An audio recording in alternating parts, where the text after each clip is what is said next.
Her daughter-in-law called it junk and threw it in the trash. Elaine didn't say a word. She just opened the locked drawer. Within weeks, the credit cards were cut, the deed was rewritten, and the girl who mocked her was living out of a motel. Her son called it family miscommunication. Elaine called it what it was, a reminder of who raised the roof they stood under. She said it looked like a flea market trinket and tossed it without blinking. The clink was soft, barely louder than a spoon dropped in the sink, but to Elaine it sounded like thunder, muffled beneath decades of restraint. Ava stood over the kitchen trash bin, perfectly manicured fingers dusting themselves off as if she'd just shaken off something unsanitary. Honestly, it looked like something from a yard sale in the 60s, she said into her phone, lips curled into a sneer. I found it in one of her old boxes. Probably meant something to someone once. Elaine, leaning silently against the doorway, didn't say a word. Her hands were folded, but her knuckles had turned white. Ava didn't even glance back. Anyway, Dylan's taking me to brunch. You coming or what? She giggled and sashayed out, leaving the room and the trash behind. The bin lid remained slightly ajar. Elaine moved slowly, no sound in her steps, like a ghost walking through the wreckage of her own history. She lifted the lid. There it was, her mother's wedding ring, still glinting under the kitchen light despite the coffee grounds clinging to it. She picked it up gently, like touching a wound. The metal was warm, not from heat, but memory. Flashback. The hospital room had smelled like lavender lotion and old cotton sheets. Her mother's voice was thin but sharp as ever. This ring, she whispered, placing it into Elaine's palm, was never about the gold. It's about grit. Every woman in our line has worn it through storms. Elaine had promised to guard it, not display it, not brag, just guard it. Present. Elaine wiped the ring clean with a paper towel. Ava's words still echoed behind her eyes. Meant something to someone once. Yes, someone who built a family from soup cans and sewing machines. Someone who outlived 2 wars and buried a husband without crying. Someone who knew what sacrifice looked like. Elaine looked around the kitchen. Ava's oat milk cappuccino sat untouched, her sunglasses still on the counter, a delivery box half opened with new designer shoes peeking out. Things to replace her old junk, Ava had called them last week in passing. Her silence hadn't been weakness, it had been strategy, observation. Elaine turned and walked out without a sound, clutching the ring like a loaded weapon. The hallway was dim. Dylan had turned down the lights to save on bills, but she didn't need brightness. She knew every creak of this house.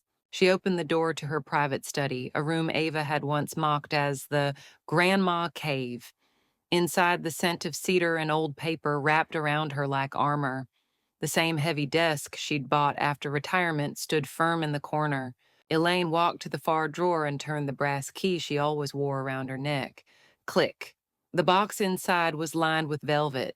Not jewelry velvet, legal velvet. It held deeds, bank statements, emergency documents, and one envelope labeled, "For when they forget who built the roof." Elaine placed the ring beside the envelope. Then, with a soft sigh, she opened the bottom drawer and pulled out a thick manila folder, its tab marked Plan B. She sat down, placed her reading glasses on her nose, and muttered aloud for the first time all day, time to remind them who really pays the bills. She began flipping through the folder labeled Plan B, revealing glimpses of property deeds, legal documents, and a post-it with her lawyer's name and number circled. They used my card like confetti, never asking who signed the checks. The hum of the printer was the only sound in the room, steady and unbothered, even as Elaine's eyes narrowed with each new page it spat out. Page after page, statement after statement, charges that didn't belong to her, purchases that echoed a lifestyle she never lived but had apparently paid for. 432.99 and Vibrance Wellness Bar, 229 Luna Bar Plus Sculpt Monthly VIP, 145.70 Cassie, Boutique Luxe Leather Coat, 2 items, 5,680 Flat, Cabo. Elaine's lips pressed into a tight line. She leaned back in her chair, a cup of lukewarm tea untouched beside her. Her glasses slid down her nose as she reached for another file, a thicker one labeled MasterCard Joint. The joint part was a mistake from years ago, one that Dylan and Ava clearly saw not as a courtesy, but a gateway. Her breath caught slightly as she turned to the last page. Current balance $24,078.92, minimum payment. Due 780s. She tilted her head. Across the hallway, laughter rang out from the living room. Ava and Dylan were watching something loud, one of those chaotic reality shows where people pretended to hate wealth while living inside it. Did you see the earrings she wore at the gala? Ava's voice, unmistakable, pierced the quiet. God, we need to replace Mama Lane's crusty ones. I should add that to my wish list. Elaine blinked. Wish list? She turned to her computer, her fingers slow and deliberate, typed in Amazon. She was already signed in. The moment the homepage loaded, she noticed the alternate profile drop-down, Ava Goddess 89. Her knuckles cracked as she clicked it. The wish list appeared instantly. Things to replace her old junk. There it was, a title bold as a slap. Inside, hundreds of dollars in pending orders, porcelain vases, sleek kitchen sets, a velvet ottoman bench labeled better than her creaky antique. Elaine's finger hovered over the tab before she slowly closed it. She stood up, back straightening like a soldier in formation, and moved toward her office drawer. She pulled out her personal banking folder and, with steady precision, made 2 calls. The first was to the credit company. Yes, I'd like to close this card. No, not paused. Closed. Permanently. The second was to the bank. Hi, I need to revoke all secondary user access from my name. Today. Yes, including Dylan Witt and Ava Witt. She paused at the final question from the banker. May I ask why you're revoking? Elaine's answer was crisp. I finally read the receipts. 2 days later, in the heart of a swanky salon in Midtown, the moment Ava lived for arrived. Platinum card swipe, friends watching, glossy fingers poised over fresh gel nails. The machine blinked, declined. Ava laughed. Oops, probably hit the limit from Cabo. Try again. The receptionist smiled awkwardly and tried again. Declined. Now the other women, draped in linen and sipping cucumber water, began to murmur. One arched a brow, another subtly turned to look. Ava's throat tightened. It's probably a fraud thing. My mother-in-law has this thing about passwords. Her phone buzzed. A message from Dylan. Why the hell are our cards frozen? Did you talk to Elaine? Ava's heart thudded. The receptionist handed her a paper slip. Do you have another method of payment, ma'am? For the first time in years, Ava didn't. She looked around, then down, like a crownless queen in borrowed shoes. Back at home, Elaine sat at the kitchen table sipping her tea. At the exact moment the salon charge notification failed to come through, she smiled faintly. Just budgeting, she murmured, opening her laptop. For myself. When the card swipe failed, Ava's smirk vanished. The salon, thick with lavender mist and eucalyptus oil, went still. Reclined like royalty, she barely flinched, at first. Must be a glitch, she said, flashing a brittle smile. The receptionist tried again. Declined. Louder. Heads turned. Ava fumbled in her designer bag, pulling out another card. Declined. Again. Her voice dropped. I don't understand, she whispered, panic creeping past the polish. At that same moment, across town, Elaine sat on her sunlit porch with a crossword puzzle and chamomile tea. The breeze carried the scent of gardenias from her window box. Her phone buzzed once. She didn't rush to check it, but when she did, she saw the message from Dylan. Dylan, did you freeze the cards? Are you serious right now? Ava is in public. This is financial abuse, Elaine. Elaine stared at the message for a long second, her lips curving into the faintest smirk. She typed slowly, deliberately. Elaine, no, Dylan. It's budgeting. For myself. She set the phone down and turned to the crossword. A cross 7-letter word for boundaries. She didn't need to look up the answer. Later that evening, Dylan stormed into her home office, no knocking, no pause. You embarrassed her, Elaine, at her salon with her friends watching. Elaine didn't even look up from her desk. Did I? Don't play games, he snapped. You knew exactly what would happen if you shut off the cards without warning. Elaine leaned back in her chair. You mean the cards with my name, my credit, and my payments? The ones neither of you asked permission to use? She's your daughter-in-law, Dylan argued. We're family, and you've always helped us. Down payment, the first 2 cars, that Bali trip for our anniversary. Elaine held up a hand, palm firm. Help, she said softly, is not a lifelong subscription. Dylan's jaw tightened. You're acting like we've stolen from you. Elaine tilted her head. Have you looked at those statements, Dylan? Do you know what your wife's wish list is titled? He didn't answer. Things to replace her old junk, Elaine said. That's what she called my heirlooms, my history. Dylan's face flickered, but he pressed on. She was venting. She was planning. A heavy silence fell, thicker than words, made heavier by blood. Elaine, this is petty, he muttered. You owe her an apology. Elaine stood, steady and slow. No, Dylan. I've spent years apologizing for giving too much too soon, without enough boundaries. Her phone buzzed. Fraud alert. Attempt to reactivate closed credit card ending in 8823. She read it. Then, sharper, tell Ava if she wants war, she should have checked whose name was carved into the battlefield. In her study, Elaine opened her laptop and called the bank. Report attempted identity theft, she said calmly. Yes, I know exactly who it was. Days later, in her lawyer's office, sunlight warming the room, Elaine signed the final deed. Her name stood alone, no more Dylan, just her. The lawyer nodded. It's official, full ownership. He never held title, only temporary rights. Elaine smiled slightly. I remember, she said. I never forget what's mine. Flashback 8 years ago. Elaine had stood in front of the cream-colored Colonial, fresh from retirement, keys jingling in her hand.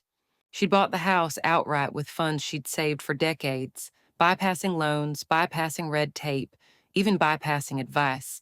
Everyone had told her to downsize. She'd smiled and said nothing. They didn't understand.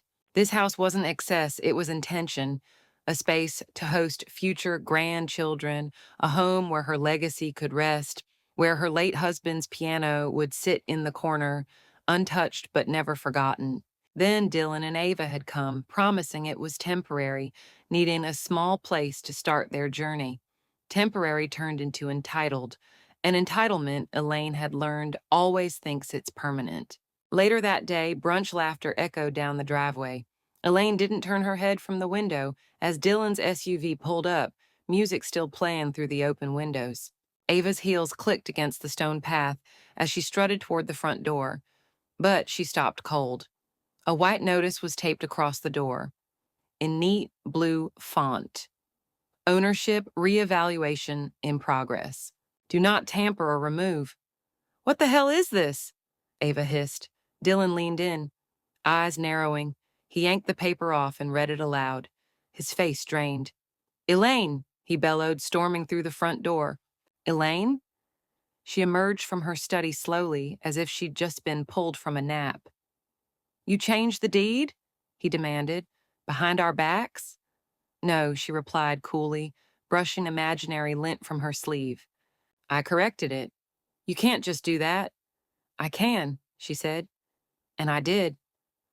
Dylan stormed into the kitchen, flinging open his laptop, fingers stabbing at the keyboard.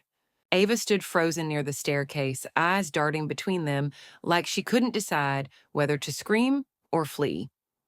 Elaine followed slowly, her footsteps steady, unhurried. Dylan clicked furiously, sweat beginning to bead near his temple. Then he froze. Access denied, he whispered.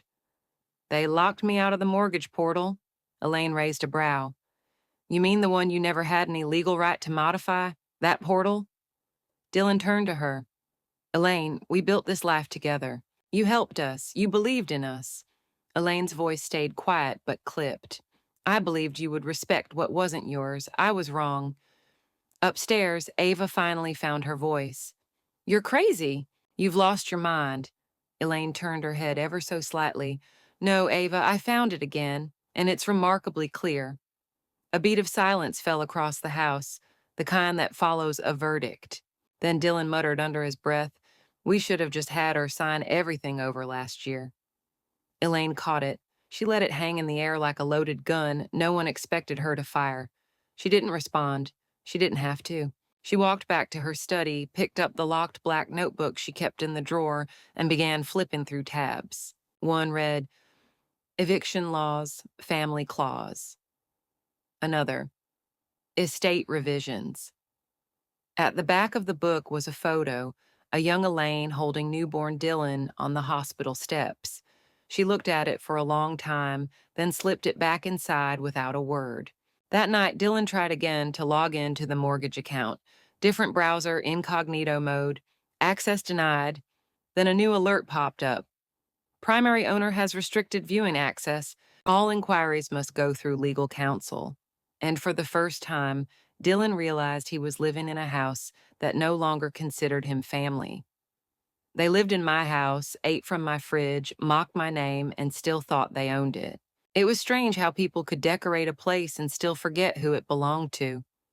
Elaine sat at the kitchen counter that morning, her notepad open, a ballpoint pen gliding in clean, methodical lines.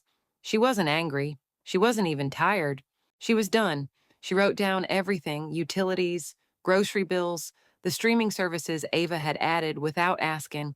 She highlighted every Uber charge under her name, every boutique bag labeled gift that never made it to her. Each number was a wound, paper cut small, but hundreds deep. Behind her, the espresso machine sputtered loudly. Ava breezed in, wearing a silky robe and zero awareness. Oh, by the way, she said casually, we're hosting dinner Saturday. Just a few friends. Hope that's okay. Elaine didn't look up. Of course, she murmured.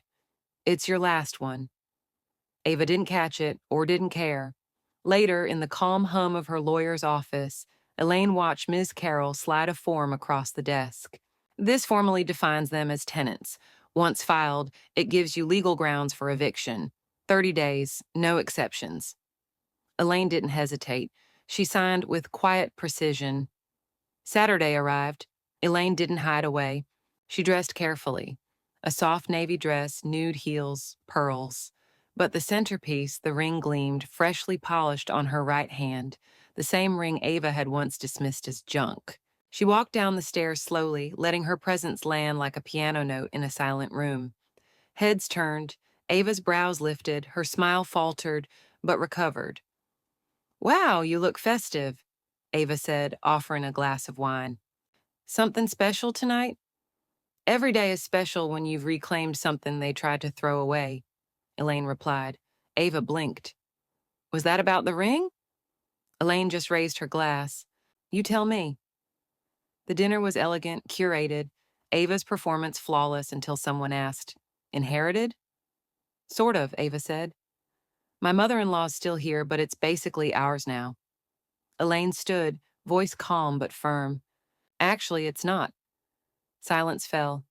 This house, the furniture, the name on the deed, it's all mine, she continued. And as of Monday, you're tenants. Your 30-day notice starts now. Ava gasped. You're evicting us. Elaine handed her the envelope. I updated the paperwork. It's done. Ava scanned the notice, panicked. This is insane. Elaine sipped her wine. No, what's insane is mistaking comfort for ownership. For a moment, no one moved. Then a guest awkwardly stood to check on dessert. Another excused herself to the restroom. The room that once belonged to Elaine finally felt hers again, not because of decor or applause, but because silence had finally fallen in her favor. She stood, kissed the ring on her finger, and left Ava at the head of a table that suddenly felt too big. In the hallway, Elaine pulled out her phone and sent a single text to her lawyer. Notified, filed, clock started. Upstairs, Ava's scream echoed through the vents, high, brittle, and just a little too late. They thought I was bluffing. I had receipts, lawyers, and time. Ava's laughter bounced off the kitchen tiles like a cheap ringtone, loud, forced, irritating. She actually thinks she can evict us, she said, scrolling through the eviction notice again on her phone, smirking like the paper was a prank invitation to a themed party. This is so her, dramatic till the end. Dylan didn't laugh. He stood by the window, arms crossed, jaw tight. The folded document Elaine had handed them at the dinner party now lay open on the counter. The words "Notice to vacate 30 days" were stamped across the top in bold. "It's not fake, Ava," he muttered. "I checked the law firm. They're real." She turned. "So what? You think she's really going to go through with it?" "She's bluffing. She always folds when it gets hard." Dylan didn't answer, and that silence was a new kind of noise.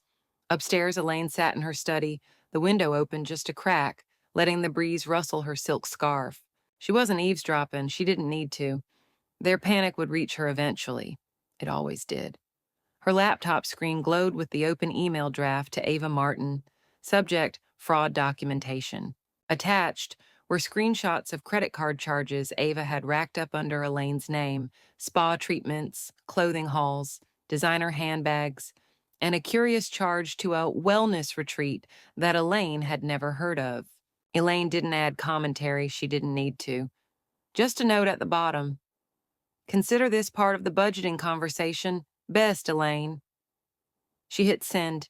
By evening, Dylan knocked on her door like a student approaching the principal's office. Elaine opened it. She didn't speak first, she didn't have to. "Elaine," he started, rubbing the back of his neck. This whole eviction thing. Can we just talk, please?" She let him in, motioning to the antique chair across from her. He sat like he was afraid it might break under guilt. "We didn't mean to disrespect you," he said. "Things got out of hand. She's used to a certain lifestyle, but we can fix this."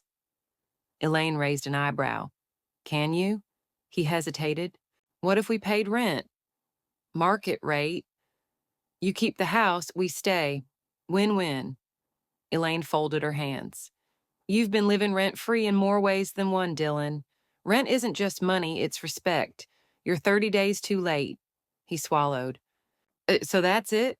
You're throwing your own family out?" "You stopped being family when you started seeing me as a wallet." Downstairs, Ava's voice sliced through the walls. "She's delusional," she yelled into her phone.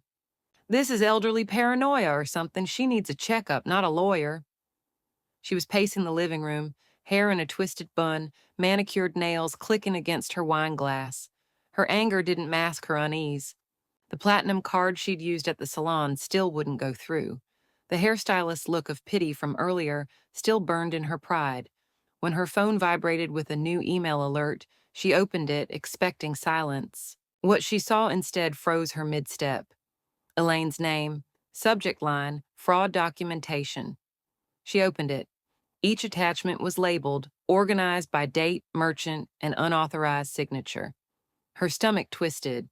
Before she could process it all, her phone rang. Unknown number, she answered, breath hitching. "Miss Martin, this is HR from Maple and Company." Pause. "We've been alerted to financial misconduct linked to your name. We'll need to set up an internal review meeting tomorrow." Ava stood in the middle of the living room, the call still open, her face pale, her voice gone. Upstairs, Elaine sipped her tea slowly. She didn't smile, she didn't need to. Ava's phone slipped from her hand and landed face down on the hardwood. Her breathing was shallow, jagged. Dylan picked it up, eyes scanning the caller ID. He turned to her. "What did you do?" Ava looked at him, glassy-eyed. "She's not bluffing. She's actually coming for everything. They called me the maid. Now I'm their landlord." The porcelain vase hit the floor with a crack, loud enough to silence the room. Shards scattered across the hardwood like sharp little truths, cutting through the shallow laughter and pastel gossip of Ava's brunch crowd. Elaine didn't flinch. She stood calmly near the arched entryway, clipboard in hand, crisp linen slacks creased to perfection. The real estate agent beside her wore a navy blazer and neutral smile, unbothered by the chaos. "Should we come back another time?" the agent asked quietly. Elaine's voice was even. "No need. They've had their time. Now it's mine." It began with a quiet listing, off-market, private, posted the moment Elaine's legal window opened. She scheduled showings during Ava's faux tea socials, always noon, always curated. Today, the guests sipping mimosas from Elaine's crystal would finally see the truth. When the first couple stepped into the living room, Ava stormed down the stairs. "What the hell is this?" Elaine calmly clicked her pen. "A showing. You've heard the term? Or do you only expand your vocabulary when shopping with my credit card?" Ava, fuming, knocked over a vase, a wedding gift. It shattered. Dylan rushed in. Elaine, you're humiliating her. Elaine turned, her wedding ring catching the light. Humiliating? Should I remind you who paid off your grad school loan while you were proposing in Paris? I didn't ask you to do that, he snapped. No, she said. You just asked for everything after. On the hutch, her phone blinked red, recording. She wasn't buying peace with silence anymore. After the buyers left, gracious, polite, and clearly intrigued, Elaine went upstairs to her study. She opened her blog draft, House Rules, when the tenants try to outshine the owner. She typed, They call it their house, but the deed says otherwise. They called me controlling, but I was just the only one paying the bills. They thought kindness meant surrender. It didn't. It was just the opening act. She attached the audio clip, cropped for clarity, subtle but cutting. Then she posted it, private link sent to one friend, the friend who ran a lifestyle blog for women over 50. That night, Elaine sat with a glass of elderflower tonic in her hand and classical music playing softly in the background. She didn't look at her phone again until after midnight. Over 6,000 views, new comments popping up every second. This is revenge with class. Someone give this woman a crown. More, please. The post was now public, reposted, reblogged, trending. Ava's carefully filtered online persona had met its match. Raw truth, elegantly worded, and legally backed. Elaine didn't need to scream. She only needed signal. Ava burst into Elaine's study without knocking, face pale as bone. Why are people tagging me in a post called Serve an Eviction with Tea and Scones? Elaine didn't look up. Because, dear, she said softly, someone finally served the truth. They borrowed everything, from money to manners. Now it was time to collect. Elaine stood at the window of her sunlit study, watching a black SUV pull away from the driveway. It belonged to Ava's best friend, Mia, the one who used to bring fancy rosé and louder laughs to their backyard brunches. Today she didn't even wave goodbye. Elaine didn't smile, didn't gloat, but a single breath eased from her lips, like the first exhale after a held-in scream. Word had traveled fast, faster than she expected. The blog post had started as a simple entry, just a legal update she meant to keep private between her and Mr. Wallace. But her old friend Joyce had shared it to a local Facebook group for retired women. Then someone tweeted it. Then a popular real estate TikTok account turned it into a voiceover video. Mother-in-law served justice cold, read the caption. 5 million views by Friday. Elaine hadn't even seen it until Dylan came stomping into the kitchen, waving his phone like it was on fire. Did you write this? He demanded, voice rising with every syllable. You put our names out there. Are you trying to ruin us? I used initials, she said evenly. But if people are recognizing you, maybe that's telling. That was 2 days ago. Since then, she'd received a bouquet of sunflowers from a local women's support group and a handwritten thank you card from a woman named Letty who'd said, You helped me find my voice just by using yours. By contrast, Ava's friends had been dropping like flies. One unfollowed her on Instagram mid-livestream. Another canceled a coffee date. Mia's RSVP to Ava's spring champagne soiree changed from going to not interested. And Dylan? His largest freelance client, a financial podcast sponsor, had quietly pulled out after the blog named an unnamed relative who once tried to claim a home they never owned. Elaine reread her lawyer's email. Eviction proceedings are solid. You're good to go. Legally, everything was locked. But her thoughts drifted back, her 58th birthday. She had planned a solo trip to Palm Springs, but Dylan got engaged. I want to give her a real wedding, Mom, he'd said. Elaine had canceled the trip and paid for the reception instead. Now she rebooked the same resort, same room. This time in her name, paid in full. She clicked confirm just as the front door slammed. Elaine! Ava's voice rang out. We need to talk. Elaine slipped on a cardigan, smoothed her hair, and walked to the top of the stairs. Ava stood below, mascara running, bag sliding from her shoulder. I didn't know it would go this far, Ava said. I lost 2 clients. Dylan wants to leave the city. Elaine stared down at her. That's unfortunate.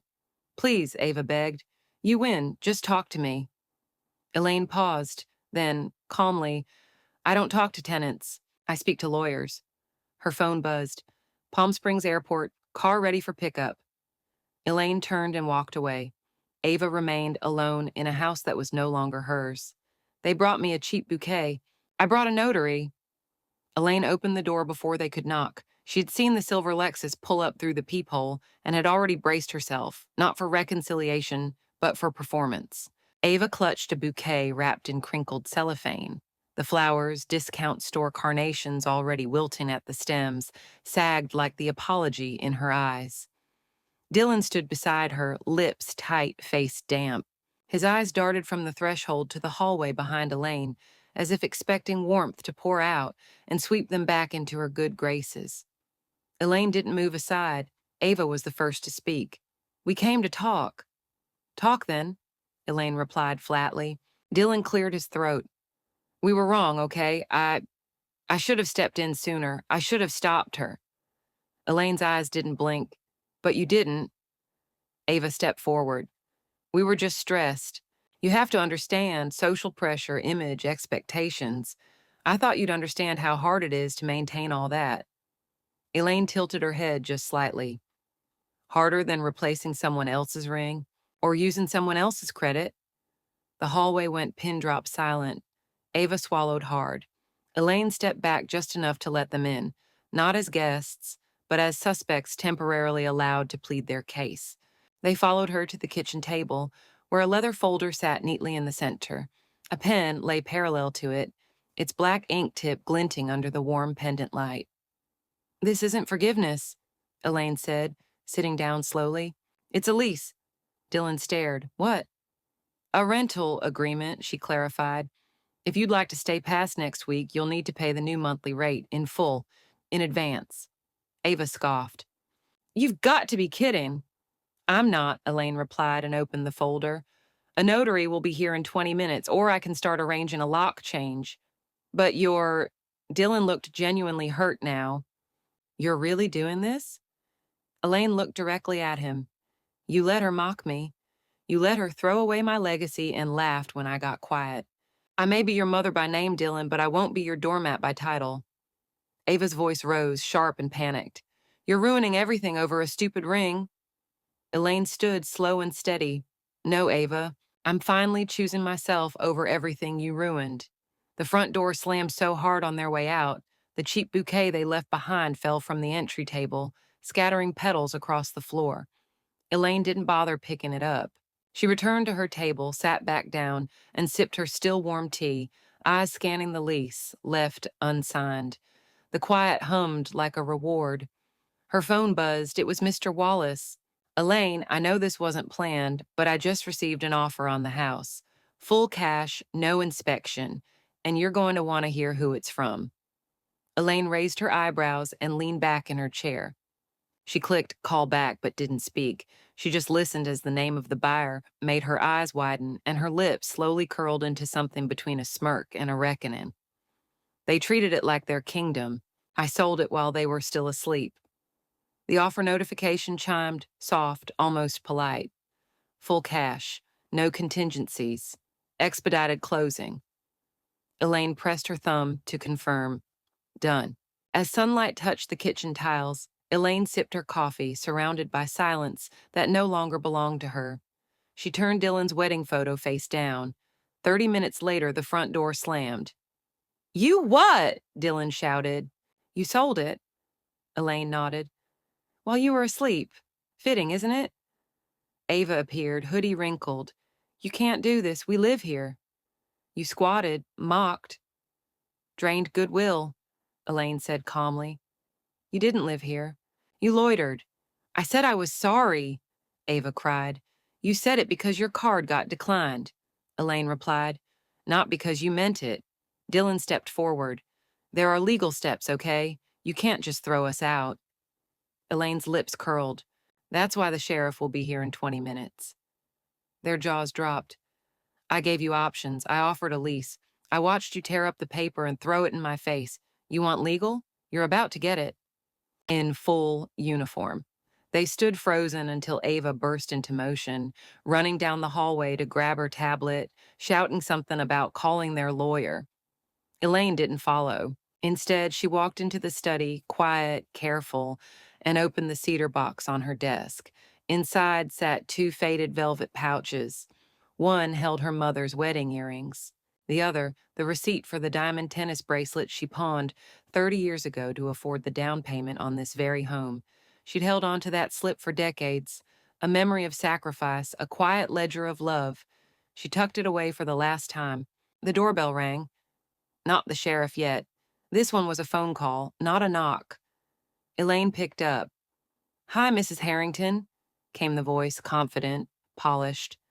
"Just confirming our moving truck will arrive Friday morning. We're excited to start fresh." Elaine smiled. "I'm sure you are." As she hung up, she noticed something odd. The name on the screen, Belle Wensley. She blinked.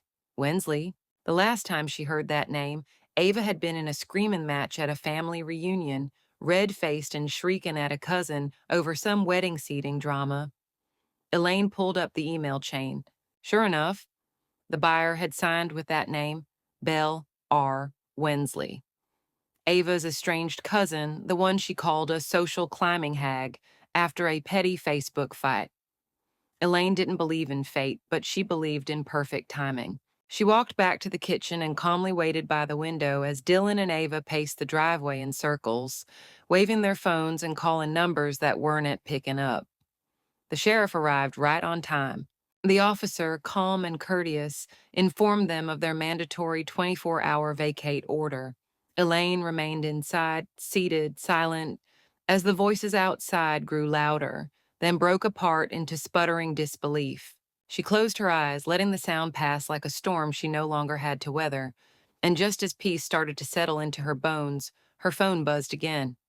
Caller ID, Ava's employer. Elaine stared at it, curious. When she picked up, it was a clipped, polite voice. "This is HR at Lux PR, Ms.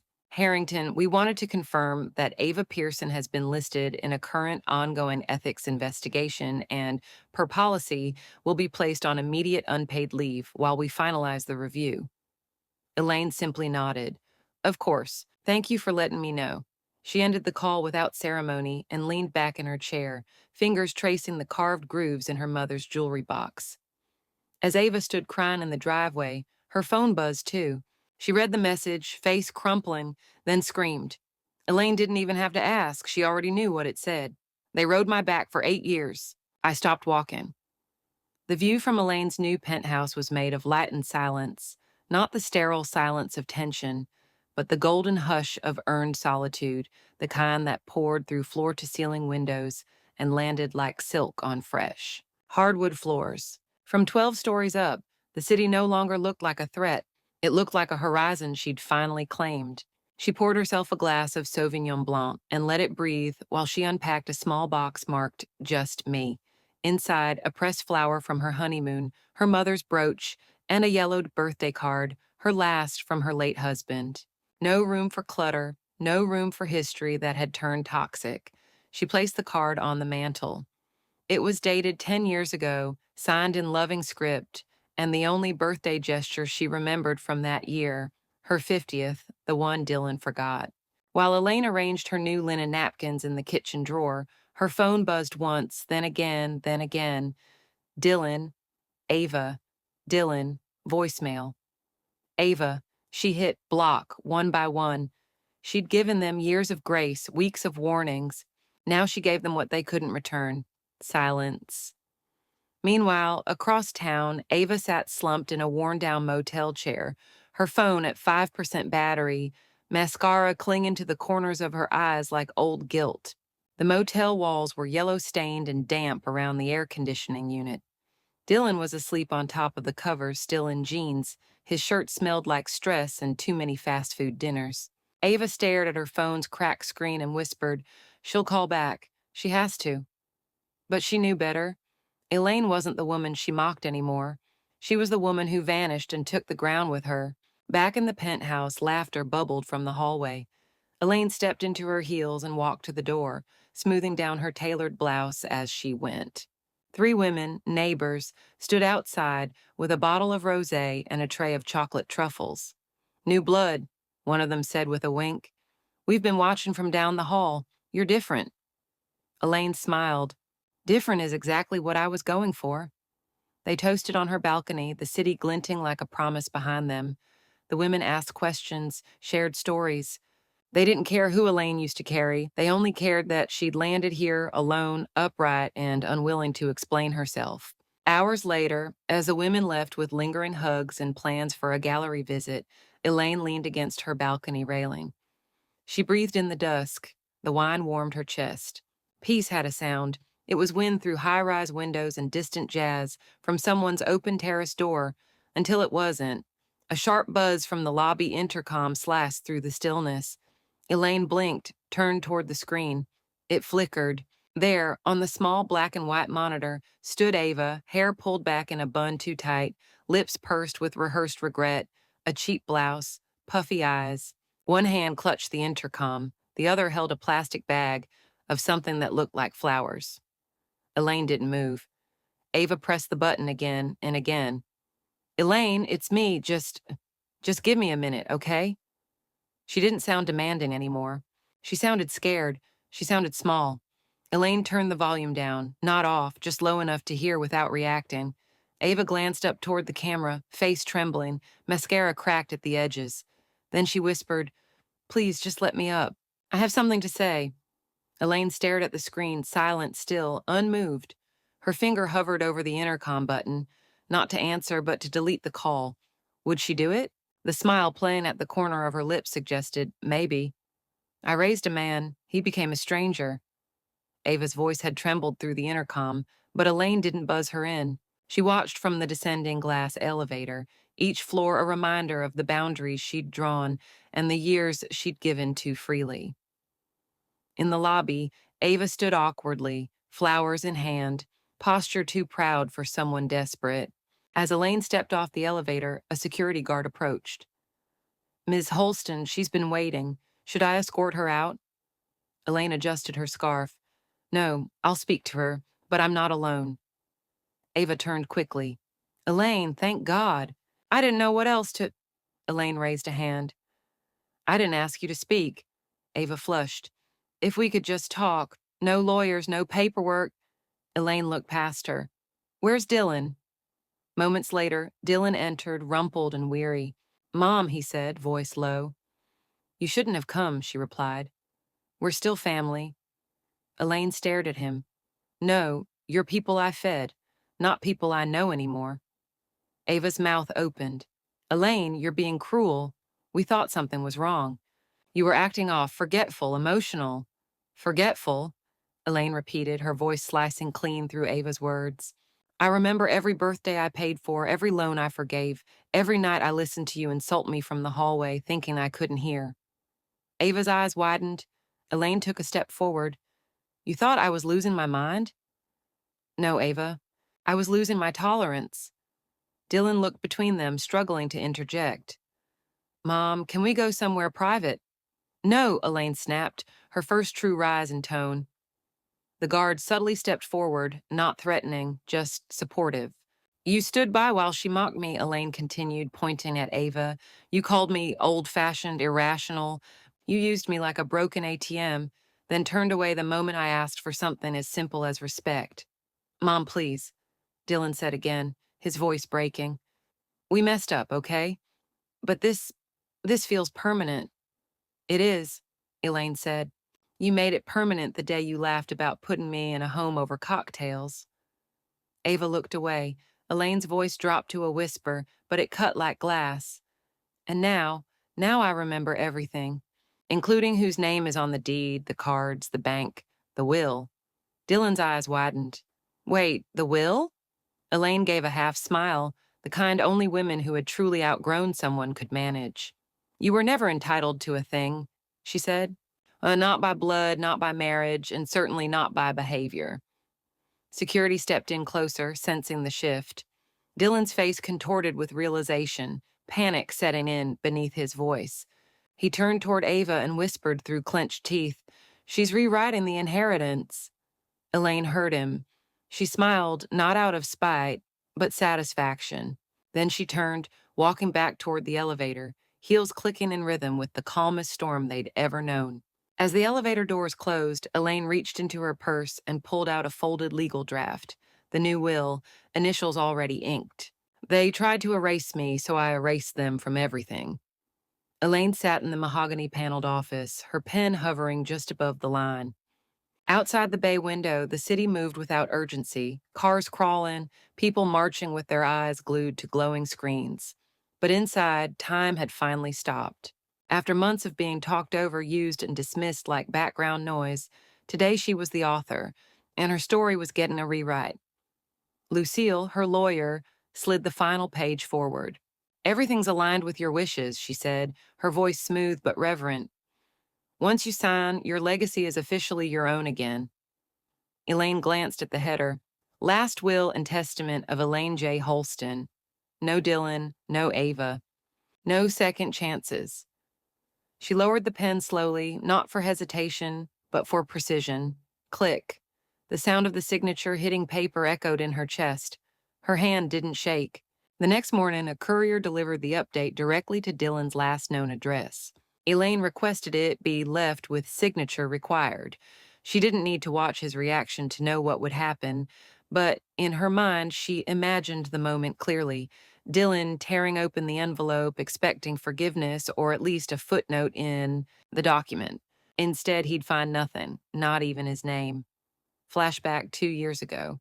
Elaine sat in a cold examination room, fluorescent light washing her face pale. A nurse took her vitals. She'd booked an Alzheimer's screening herself after misplacing her keys twice in 1 week, out of caution, not fear. But Dylan, he laughed when she told him. "You're just getting old, Mom," he'd said, half amused, half annoyed. "Maybe you should start labeling the kitchen drawers." He didn't offer to drive her. He didn't even call that day. Elaine remembered standing outside the clinic afterward, paper in hand, confirming no signs of cognitive decline. She remembered the chill in her spine, but not from the weather. It was the first time she realized he was waiting for her to fall apart. Now, the will read differently. Her estate, valued in millions after property sales and conservative investments, was to be split between 2 beneficiaries: the Women's Legacy Fund, dedicated to helping single mothers escape abusive homes and rebuild independence, and Ruby Santos, her late neighbor's teenage daughter, orphaned at 15, who now worked 2 jobs to stay in school and still left Elaine homemade soup every Thursday without fail. They would inherit not just money but meaning. Real legacy, Elaine thought. Later that afternoon, Dylan banged on the office door at Lucille's building, face blotchy, voice cracked with confusion and rage. "She's cutting me out over a misunderstanding," he barked. Lucille remained seated, unmoved. "She's not cutting you out," she said. "She simply updated her will to reflect the truth." "What truth?" he snapped. Lucille paused, then leaned in. "You were adopted, Dylan." The words dropped like bricks. Dylan blinked. "Your parents, Elaine's friends, abandoned you when you were 2.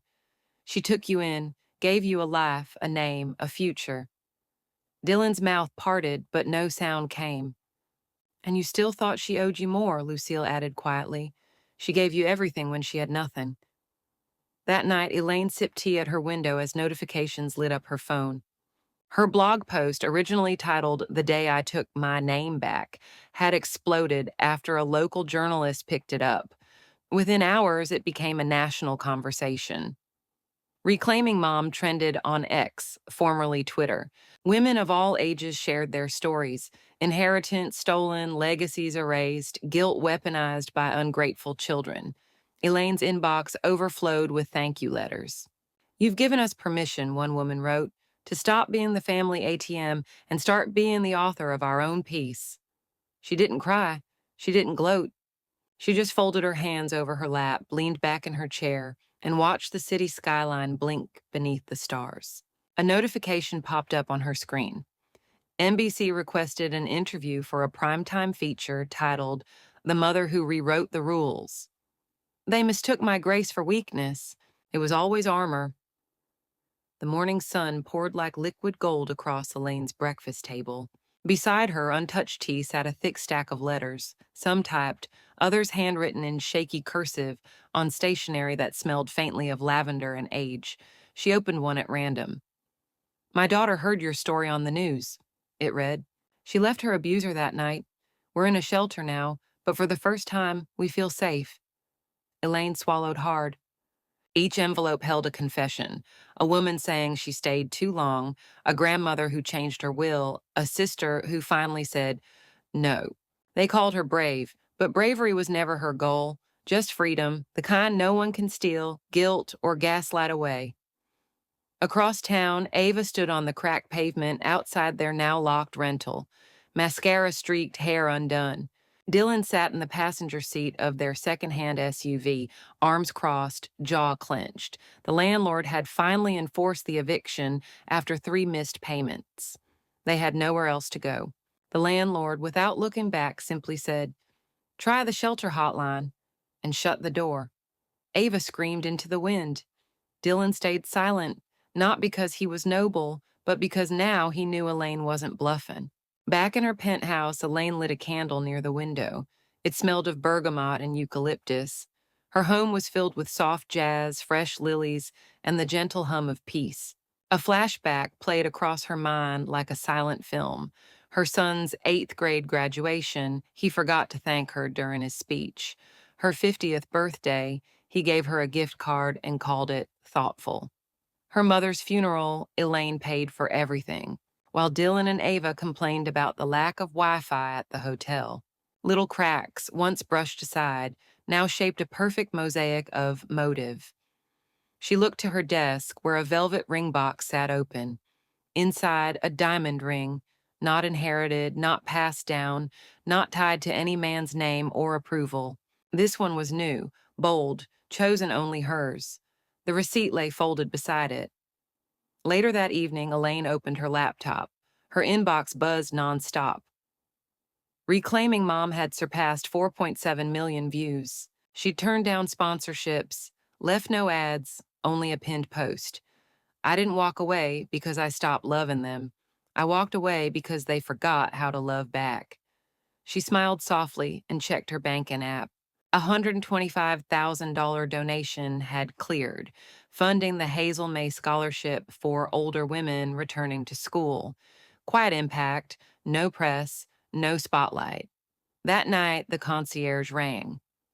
"Miss Holston, you have mail." A cream envelope, Dylan's handwriting. Inside, a single page with 6 words. "I finally understand. I was raised." No apology. No Ava. Just that. Elaine folded it carefully and placed it beside her mother's ring, not for forgiveness, but as record. Then came a knock. A delivery box. No sender. Inside, a worn photo of baby Dylan and a note, "For your next speech." They threw away a legacy. I threw away their future. The letter came wrapped in soft brown paper and twine. No return address, no dramatic flair, just a plain envelope that smelled faintly of regret. Elaine knew Dylan's handwriting immediately, neat, practiced, like a man still trying to present himself with polish, even when life had stripped the shine off. She didn't open it right away. The morning was too beautiful to be weighed down. Sunlight spilled through her penthouse windows like silk, warming the white oak floors. The scent of coffee and vanilla-scented candles floated lazily through the air. Her favorite cello suite played in the background, the kind that sounded like someone turning sorrow into poetry. Elaine took her time. She placed the envelope beside a delicate porcelain teacup, its rim painted with gold leaf her mother had once chosen in a dusty Paris antique shop. That memory alone was worth more than any apology. Eventually, with one slow inhale, she opened it. The paper inside was creased at the corners, ink smudged in one spot like a drop had fallen, a tear maybe, or coffee. It didn't matter. "Mom, I don't know where to begin. I've lost everything, and Ava's gone. The motel room's cold, and I think about the ring often, the one I never cared to ask about. I was too proud to admit you were right, too stupid to see how much you carried in silence. I don't deserve forgiveness, but I needed to say this. I was wrong. You were never weak. You were our spine. I hope you're okay." Dylan. Elaine blinked slowly. No rage flared up, no tears welled, just stillness, like she had finally reached the end of a long hallway and turned the final knob. She folded the letter gently, stood from her velvet reading chair, and walked to the fireplace. The embers inside crackled softly, casting gold and crimson reflections against the glass frame on the mantel. Her and her mother in the garden, both wearing wide hats, both laughing like they'd never known hardship. Elaine leaned in. She dropped the letter in. The flames curled it inward like a fist. The paper blackened, then vanished. That evening, laughter filled Elaine's home, not polite, but real. Her book club brought wine and tarts. Her neighbor gifted a bold portrait of Elaine, stern, elegant, untouchable. A guest touched her shoulder. "You've built something beautiful, entirely your own." Elaine smiled. The house wasn't quiet with resentment anymore. It pulsed with intention. Brushes clinking in water, records spinning, voices sharing truth. In the lit glass cabinet stood a new ring, diamond cut, thick banded, quietly powerful. Beside it, her mother's locket, a student's old poem, a photo of her blooming garden, and in the center, resting on silk, the ring Ava once called trash. Elaine looked at it for a long, quiet moment. Now flashback. A breeze blew through the open kitchen window. Elaine was 19, barefoot, her apron smudged with flour. Her mother stood across the table, hands delicate, eyes firm. She placed the ring in Elaine's palm. "This doesn't hold money," she said. "It holds meaning. It doesn't shine to impress, it lasts to remind. Someday you'll need to decide who understands that and who doesn't." Elaine closed her eyes. Back in the present, she stood before the mirror. She wore a white silk blouse, soft slacks, and a scarf in her mother's favorite shade of cobalt. Her hair was swept into a low bun, her posture regal, her eyes unflinching. "She would have been proud," she said softly, and she meant it. She reached for the cabinet key, one she now wore around her neck, unlocked the glass, adjusted the heirloom gently, and smiled. "They called it trash, but I was always treasure.